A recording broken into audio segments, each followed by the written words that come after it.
여러분 반갑습니다. 최근 정청래 더불어민주당 대표의 국민은 영원하고 정권은 짧다라는 발언, 그리고 이재명 대통령이 밝힌 나도 희생양이 될 수 있다는 발언인데요.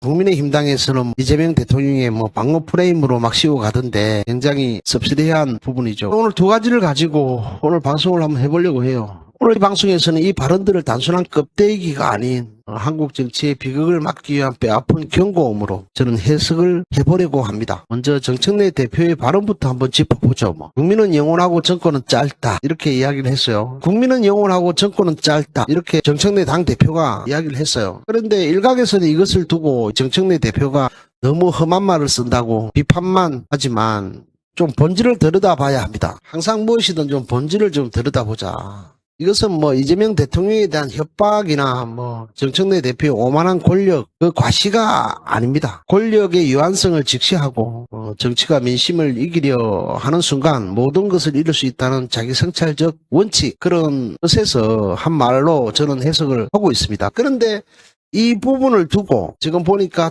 악마 편집도 아니고 정청래 당대표의 이 발언을 이재명 대통령을 향한 협박줌으로 생각을 막 하더라고요. 그래서 매우 좀 부적절하다, 그렇게 말씀을 드리고 싶어요. 이것은 정청래 대표의 오만한 권력을 과시하는 것은 아니다. 이건 권력은 유한성이 있잖아요. 영원하지 않거든. 맞아요. 그것을 직시하고 좀 정치가 민심을 이기려 하지 말자. 그렇게 할 때는 순간적 모든 것을 다 이룰 수 있다는, 이번 6.3 지방선거도 한번 되돌아보고 보궐선거도 되돌아보면서 아마 자기 성찰적 정청래 당대표의 자기 성찰적 원칙을 말한 것으로 저는 해석을 하거든요. 그렇게 해야 되고, 그리고 이재명 대통령 외신 인터뷰 발언도 아주 충격이어서 저는요, 이것도 마찬가지죠. 전직 대통령 잔혹사, 나 역시 희생될 수 있다, 이 말을 그저 흘려 듣거나 그냥 피해자 코스프레로 치부해서는 안 된다. 정권이 바뀔 때마다 보복과 사법 칼날이 난무하는 이 구조적 병폐를 이야기하신 건데, 저는 그렇게 생각해요. 지금처럼 분열을 방치하면은 다음 타자는 내가 될 수 있고 정권도 지킬 수 없다는 절박한 이재명 대통령님의 호로인 셈 아닌가. 정청래 대표님의 말,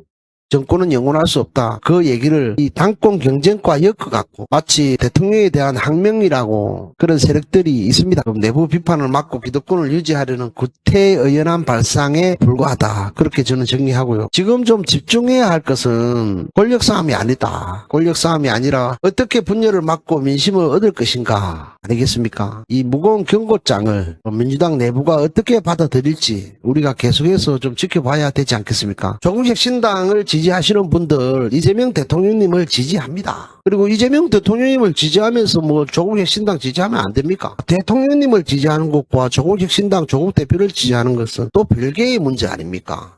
대통령을 지지하면서 조국혁 신당을 지지할 수 있는 거죠.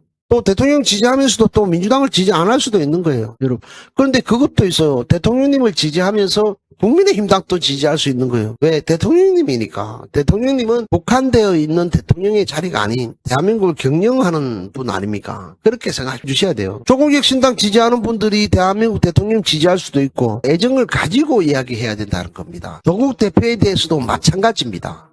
그런 뜻에서 그런 것 종합적으로 한번 생각을 해보십시다. 조금만 우리가 생각을 해보자는 거예요. 그죠? 근데 이렇게 여러분들 정치가 국민을 두려워하지 않고 내부의 분열을 막지 못하면 정권은 언제든 넘어갈 수 있습니다. 여러분 동의하시죠? 여러분들 지금처럼 정치가 국민을 두려워하지 않고 내부의 분열을 막지 못하면, 내부의 분열을 막지 못한다는 게 뭐예요? 지금 바로 우리 6.3 지방선거처럼 보궐선거처럼 분열하면, 이 분열을 막지 못하면 정권은 언제든지 넘어갈 수밖에 없잖아요. 지금 대한민국 정치 구도가 그렇잖아요. 그죠? 맞지? 근데 제가 오늘 진짜 이야기하고 싶은 거는 이렇게 대통령님도 그것을 경계의 말을 했어요. 그리고 정청래 당대표님의 말도 어떻게 보면 일맥상통한다고 봐요. 한 문장 위에다 두고 봐야 된다는 거예요, 여러분. 하지만 안타깝게도 당이 직면한 진짜, 이 더불어민주당이 직면한 진짜 위기와 세실의 목소리는 외면한 채 이 혼란을 틈타서 자신의 정치적 기회와 기득권만 챙기려는 이 구태가 다시 고개를 독사 대가리처럼 들고 있습니다. 특히 송영길 의원 당권 도전 움직임을 보이는데 이 부적절함을 또 지적하지 않을 수가 없습니다. 최근 보궐선거에서 6선 고지에 오른 송영길 의원 차기 당권 도전을 향해 시동을 걸었어요. 대통령님께서도 나 역시 희생양이 될 수 있다. 정권 뺏기면 끝나는 거예요. 희생양 되는 거예요. 진짜. 과거에 여러분들 계속 그래 왔잖아요. 어느 정부인들 여러분 안 그랬습니까? 이재명 대통령도 정권 뺏기면 희생양이 될 수 있어요. 그리고 정청래 당대표가 이야기했던 이 대한민국 국민들은 영원하죠. 국민은 영원한 거예요. 그러나 정권은 짧다는 거예요. 바로 이거와 똑같잖아요. 국민은 영혼이 있어요. 그러나 정권은 짧아요. 그 짧은 정권이 다시 한번 저들의 손에 넘어가면 바로 대통령님이 나도 희생양이 될 수 있다라는 거예요. 여러분 누구를 향해서 했겠어요? 이 얘기를. 그런데 이렇게 마치 분열을 방치하면 다음 타자는 내가 될 수 있고 정권도 지킬 수 없다는 절박한 사실은 지금 이 정치 특히 민주진보진영 더불어민주당에 던졌다고 봐요. 여러분 저는요. 비단 이게 다른 뜻에서 이야기도 있겠지만 더불어민주당을 향해서 한 얘기도 된다고요. 바로 여러분 분열을 방치하면 다음 타자는 내가 될 수 있다는 또 이 내가 희생양이 될 수도 있다. 그 매우 가능성이 크다고 얘기하셨어요. 여러분 정확한 워딩은 나도 희생양이 될 수 있을 가능성이 매우 크다고 얘기했어요. 여러분 아십니까? 그게 뭔지 아세요? 바로 이재명 대통령도 지금의 이 현실을 직시하고 있는 거예요. 지금 이대로 분열하면 내가 희생양이 될 가능성이 매우 높다고 했어요. 매우 높다고. 여러분 영원한 권력이 없다는 거예요. 그래서 정청래 당대표가 이야기했던 말도 새겨 들어야 되는 거예요. 국민은 영원해요. 그 국민들의 선택이 지금처럼 하면 그 정권을 영원히 지켜주지 않는다는 겁니다.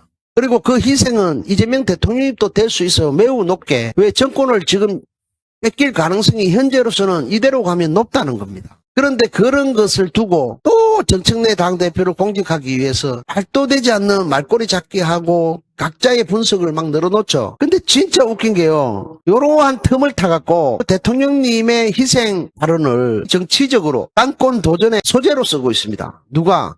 송영길이가. 자신의 정치적 기회와 기득권만 챙기려는 구태를 저지르고 있는 겁니다. 저는요 오늘 바로 그 송영길의 당권 도전 움직임 매우 부적절하고 매우 잘못되어 가고 있다. 그것을 지적하지 않을 수 없는 거예요. 여러분 송영길은 어떤 사람인 줄 아세요? 나는 송영길을 보면서 정말 기회주의자다. 저는 솔직히 말해서요 여러분 죄송합니다. 오해 없이 들으세요. 저는 대한민국의 최고 기회주의자를 현재 3명. 그 첫째가 누군지 아십니까? 오해하지 마세요. 저는 울산시장에 당선된 상욱 의원을 봅니다. 김상욱 당선자를 나는 기회주의자로 봅니다. 저는요. 두 번째, 전현희를 나는 기회주의자로 봅니다. 그리고 세 번째, 그들의 대가리. 나는 송영길을 가장 기회주의자로 봐요. 그러니까 그 사람들과 함께 하는 겁니다. 매우 기회주의자들이에요. 제가 볼 때 울산시장에 나오기 위해서 국회의원 즉 자기를 당선시켜준 유권자들을 저버렸어요. 울산시장에 민주당 간판으로 당선됐어요. 바람 타고. 저는요 울산시장 김상호가 아니라도 저는 누가 나가도 됐다 봐요. 이번에 더 많은 표로 이길 수도 있다고 봐요. 제가 아는 선에서는 제 옆 동네이기 때문에 훌륭한 사람들 많았어요. 진짜로. 그런데 결국은 자기가 국민의힘당에서 차지했던 지 국회의원 자리는 못 지켰죠. 자기가 나가서 지켜야 되는 거예요. 예, 울산시장 얼마나 잘하는지 한번 지켜볼 겁니다. 그리고 전현희 뒤에 얘기하고요. 이 송영길이 가장 또 그들의 우두머리 같아요. 기회주의자. 저는 왜 그러냐면요. 송영길 같은 분은요. 지금 국회의원 나오면 안 돼요, 여러분. 제 개인적인 발언입니다. 송영길은 국회의원의 공천을 주면 안 되는 사람이었어요. 왠지 아세요, 여러분? 첫 번째로 내가 말씀드려볼까요? 송영길이 여러분 무죄 받았다고 좋아하죠.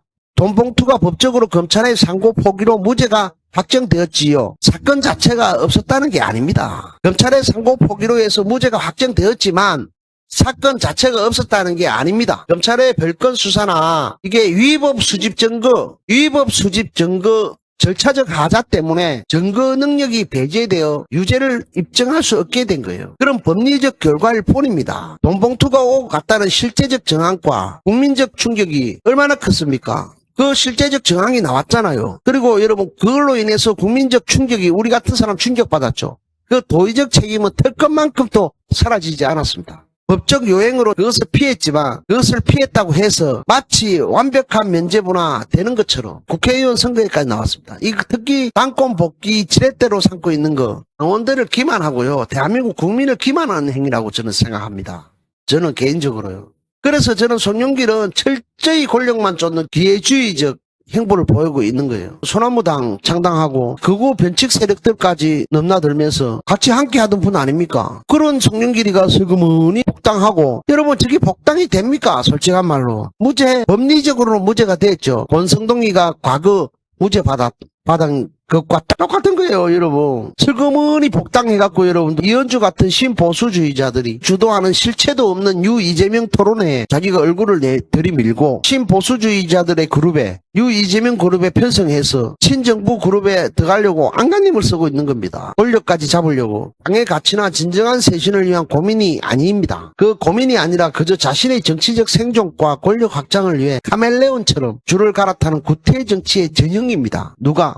송영길이요. 그 다음 또 얘기해볼까요? 자신들에게 유리한 전당대회 룰을 만들기 위한 이합지산 행동을 하고 있습니다. 최근에 전현희 의원이 포럼을 주최했어요. 그 포럼에 참석해서 이 완전히 세를 규합하기 위해서 세 규합에 나선 모습이 완전히 대표적이죠. 이 자리에서 전현희가 뭐라고 했는지 아세요? 당원 1인 1표제에 대한 문제를 공개적으로 보완이 필요하다고 소리를 냈어요. 거기에 송영길이 동조하는 그 흐름을 보였습니다.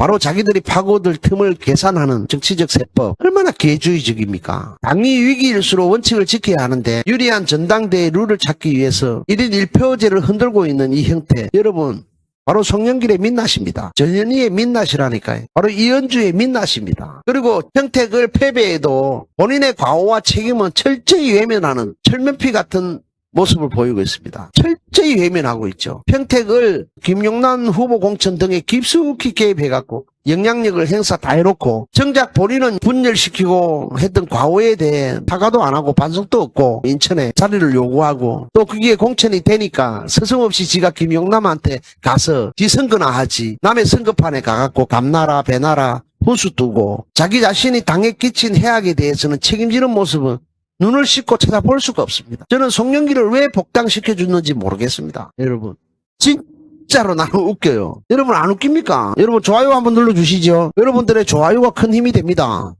후원도 큰 힘이 되지만 좋아요가 큰 힘이 됩니다. 지금 정도면 법률적으로 무죄를 받았지만 실질적으로 내가 어저께도 말했잖아요. 판결문 한번 읽어보자고. 송영길 의원이 그렇게 당당하면 그렇게 당당하게 지가 당권 도전까지 시사할 정도면 본인의 판결문을 깨고 판결문을 직접 국회에서 읽어주라고. 왜 무죄 받았는지. 검찰이 수집했던 그 증거가 인정되지 않는 바로 권성동이 무죄 받은 것과 똑같은 알겠습니까? 그렇게 무죄 받은 거예요, 여러분. 검찰의 별건 수사나 위법 수집 증거. 이게 바로 여러분들 위법 수집 증거 등 절차적 하자거든요. 그래서 증거 능력이 배제돼서 인정되지 않았다고요. 그래서 유죄가 인정되지 않았어요. 그게 법리적 결과예요. 실질적으로 여러분 거기에서 실형받은 사람도 있습니다. 아시겠습니까? 제가 거짓말을 하는 거 아니잖아요. 그리고 전현희가 주최하는 포럼에 가갖고 왜 1인 1표제를 흔듭니까? 전현희는 뭐 한동균하고 같이 뭐 방송도 하면서 벌써 그렇게 퇴색되고 희나리가 졌다고 하지만 얼마나 정의로운 척했습니까? 그런데 여러분들 당원들 자기 권리는 주장을 하면서 자기는 우리의 권익위원장 얘기하면서 권익위원장으로서의 권한과 그 흔들리지 않는 자 얼마나 그때 우리가 도와줬습니까? 그 당원들과 대한민국 국민이 우리 없었으면은 전현희가 거기서 여러분들 그거 임기 다 하고 나올 수 있었습니까? 윤석열의 그 악위에서 없었잖아요. 그때는 우리의 권익위원장을 얘기했죠. 자, 우리의 권익위원장, 권익을 얘기할 것 같으면 당원들 권익은 예. 우리의 권익위원장 출신이 여러분들 당원들의 1인 1표가 뭐가 보강돼야 됩니까? 한번 물어보고 싶어요. 전현희가 생각하는 1인 1표제가 뭐가 문제가 있는 거죠? 독해력이 뛰어나도만 그 시나리오 작가 해야 돼. 그래서 작가 타이틀 달고 있는 것들 있죠. 땡땡땡 작가, 땡땡땡 작가, 땡땡땡 작가, 김뚜땡 작가, 이동땡 작가 이런 것들이 있지. 여러분. 그런 것들은 여러분들 어디가 영화 시나리오 쓰면 돼. 그 패널로 뛰면 안 돼. 평론할 자격이 없어. 평론할 자격이 없다니까. 무슨 여러분 평론가야. 말을 왜곡하고. 국민은 영원하고 정권은 짧다. 맞잖아. 그러면 정청래 당대표가 그것을 왜 얘기했는지 그 진위를 정확하게 보고 그것을 어떻게 해석해야 되냐고. 그걸 이재명 대통령이 끌어와갖고 이재명 대통령한테 겁박하고 협박했다고 그것을 해석하면 되냐고 호텔 다 밀어불러. 대통령님이 침묵하고 와갖고 너무 일을 많이 키웠어요. 예. 여러분 논평 한번 추지끼고 가실게요. 전체적으로 쭉 한번 논평하겠습니다. 안녕하십니까 김우선TV 시청자 여러분, 오늘 뜨거운 정치 이슈 두 가지를 깊이 있게 해보해 보겠습니다. 구독과 좋아요 한번 부탁드립니다. 최근 정청래 민주당 대표의 국민은 영원하고 정권은 짧다라는 발언, 그리고 이재명 대통령이 밝힌 나도 희생양이 될 수 있다는 작심 발언, 언론에서는 그저 대여 강경 투쟁이다, 방어용 프레임이다 라며 표면적인 갈등만 다루고 있습니다.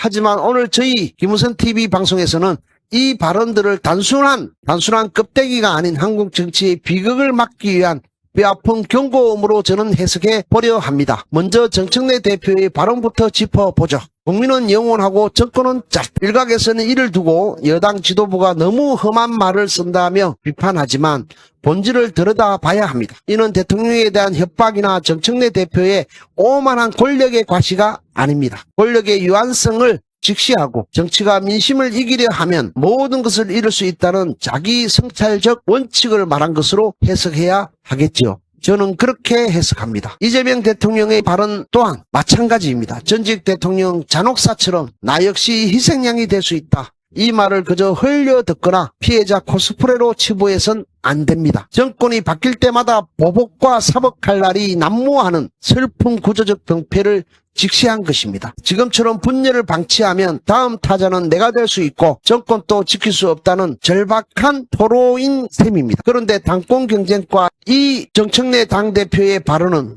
이재명 대통령에 대한 항명이라며 말꼬리 잡기 바쁜 세력들이 있습니다. 내부 비판을 막고 기득권을 유지하려는 구태의연한 발상에 불과합니다. 지금 집중해야 할 것은 권력 싸움이 아니라 어떻게 분열을 막고 민심을 얻을 것인가입니다. 이 무거운 경고장을 민주당 내부가 어떻게 받아들일지 우리가 계속해서 지켜보아야 하겠습니다. 이처럼 정치가 국민을 두려워하지 않고 내부의 분열을 막지 못하면 정권은 언제든 넘어갈 수 있습니다. 하지만 안타깝게도 당이 직면한 진짜 위기와 쇄신의 목소리는 외면한 채 이 혼란을 틈타 자신의 정치적 기회와 기득권만 챙기려는 구태가 다시 고개를 들고 있습니다. 특히 송영길 전 대표의 당권 도전, 이 움직임은 매우 부적절하다고 지적하지 않을 수 없습니다. 최근 재보궐선거에서 육성고지에 오른 송영길 전 대표가 자기 당권 도전을 향해 시동을 걸고 있는데요. 돈 봉투가 법적으로 검찰의 상고 포기로 무죄가 확정되었지만 사건 전체가 없었다는 게 아닙니다. 검찰의 별건 수사나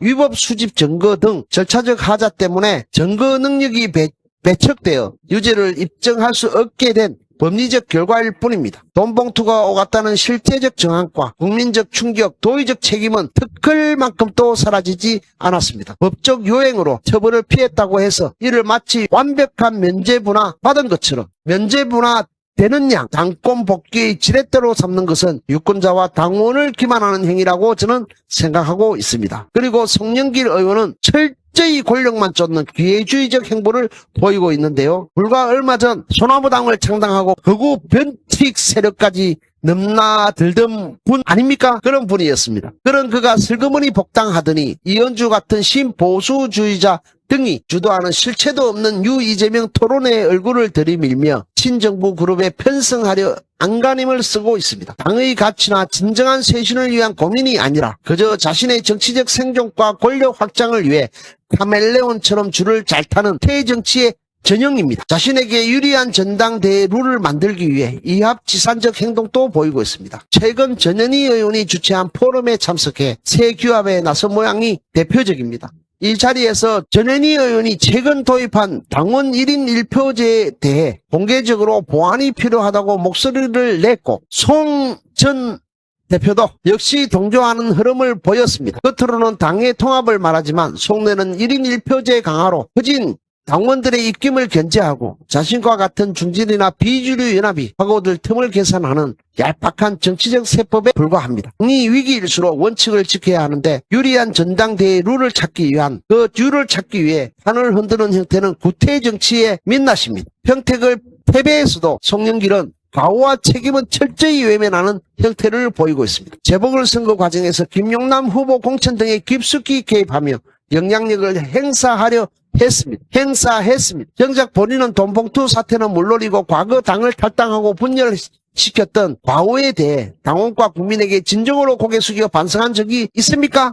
남의 선거판에 훈수를 두면서 자신이 당에 끼친 해악에 대해 책임지는 모습은 눈을 씻고 찾아볼 수가 없습니다. 여러분들 올드보이 복귀는 안 됩니다. 그래도 육선인데 기회를 줘야 하는 것 아니냐는 의견이 팽팽하기도 한데요. 여러분 생각은 어떻습니까? 송영길은 절대 자기 반성이 없습니다. 지금 민주당은 과거의 과거를 씻어내고 철저한 자기 반성으로 민심을 얻어야 하는 비상시기입니다. 법리적 요행으로 얻은 무죄 타이밍을 틈타 기득권을 되찾으려는 송영길의 당권 도전은 당을 또다시 방탄 프레임과 분열의 늪으로 빠뜨리는 자기 당착이 될 것입니다. 당을 위기에 구할 리더십은 과거의 올드보이 복귀가 아님을 분명히 직시해야 합니다. 시청자 여러분, 이 절박한 경고를 민주당이 어떻게 수용하고 쇄신해 나갈지 저희 김은선 TV와 함께 계속해서 날카롭게 지켜봐 주시기 바랍니다. 오늘 방송 유익하셨다면 구독과 좋아요, 알림 설정까지 부탁하고요. 저는 더 시원하고 날카로운 평론으로 여러분들과 다음 방송에서 찾아뵙겠습니다.